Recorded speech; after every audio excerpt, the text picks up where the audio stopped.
오늘도 하나님의 말씀 앞에 서신 우리 미랄교회 모든 성도님들 사랑하고 축복합니다. 오늘 하나님께서 우리에게 주시는 말씀은 사무엘하 19장 9절에서 15절에 있는 말씀입니다. 이스라엘 백성은 지파마다 서로 의논이 분분하였다. 다윗 왕은 우리를 원수들의 손아귀에서 구해주었다. 블레셋 사람의 손아귀에서도 우리를 건져주었다.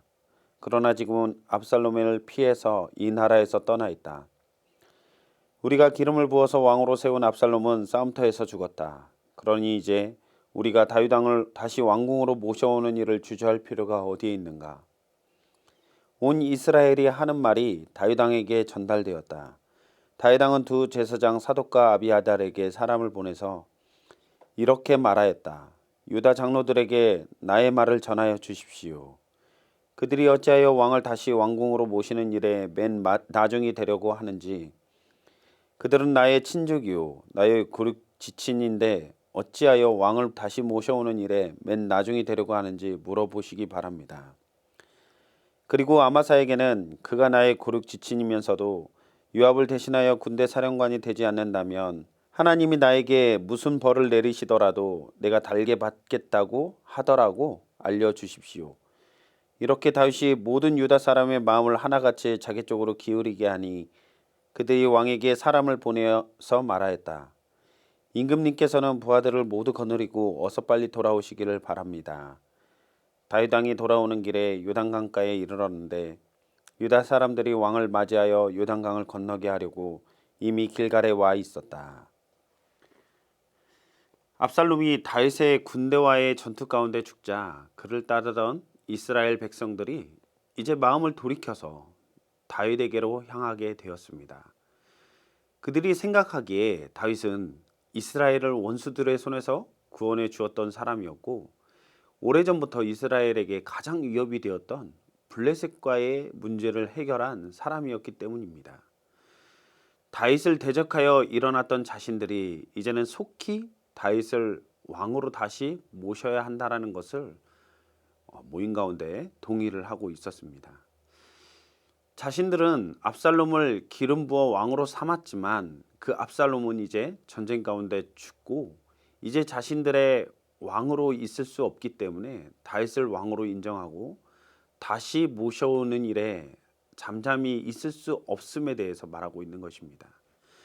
여기에서 백성들의 자신의 유익을 따라 마음이 이동하는 모습을 보게 됩니다.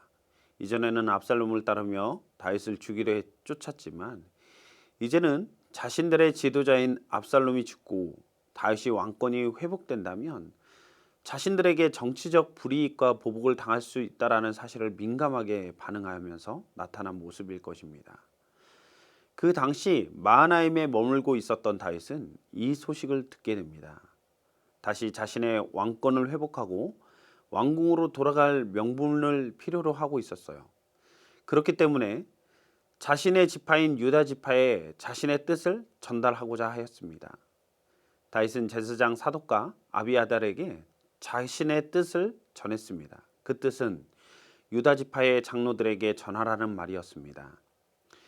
이스라엘 백성들이 이미 다윗을 왕궁으로 모셔오고자 하는 그 계획 가운데 있는데 혈육인 유다 지파가 가만히 있는 것은 옳지 못하다. 다윗의 왕궁 기환을 유다 지파가 앞장서서 서둘러 줄 것을 요청한 것입니다. 그리고 압살롬의 반란에 가담하여 반란군 지휘관이었던 아마사에게 자신의 고륙 친척이기에 자신의 왕권이 회복된다면 자신의 군대 지휘관으로서 삼겠다라고 전합니다. 아마사는 다윗의 조카였습니다. 다윗의 군 지휘관은 요압이었으나 아마사를 회유하고 친밀한 친인척 관계로서 자신에게 돌아서게 하기 위한 목적을 가지고 이렇게 아마사에게 말을 전한 것입니다. 다윗은 이처럼 자신의 혈육과 지파 사람들의 마음부터 자기에게로 돌리기 위한 작업을 진행했습니다. 그리하여 다윗이 왕궁으로 돌아오기 위해 요단강에 이르자 유다 지파 사람들이 왕을 맞이하기 위해 길갈에 모여들었던 것입니다. 압살롬의 반역에 온 이스라엘 백성들이 가담했었고 다윗에게 대적하고 그를 죽이려 하였습니다.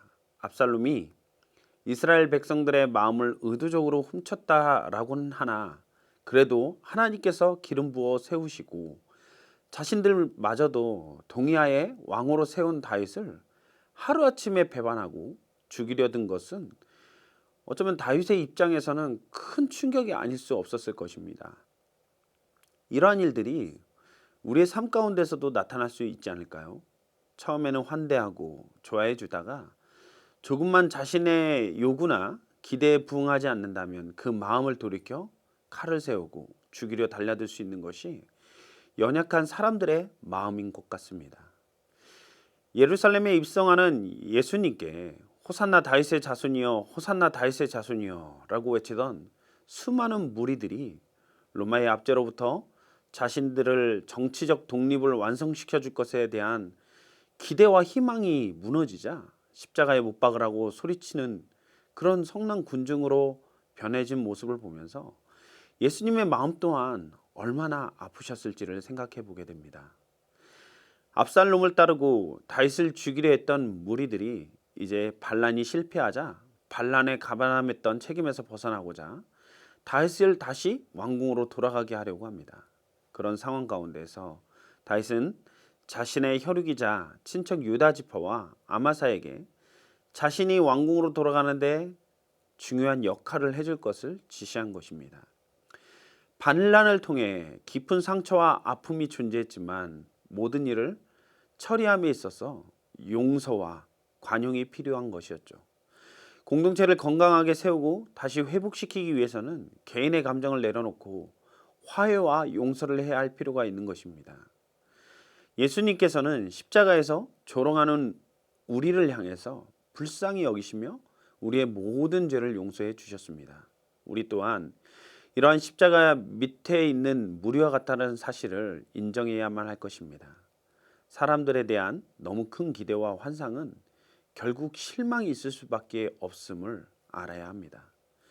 그럼에도 우리는 예수 그리스도의 극률한 사랑 가운데 하나님과의 관계가 회복되는 놀라운 특권과 그 은혜를 경험한 사람들입니다.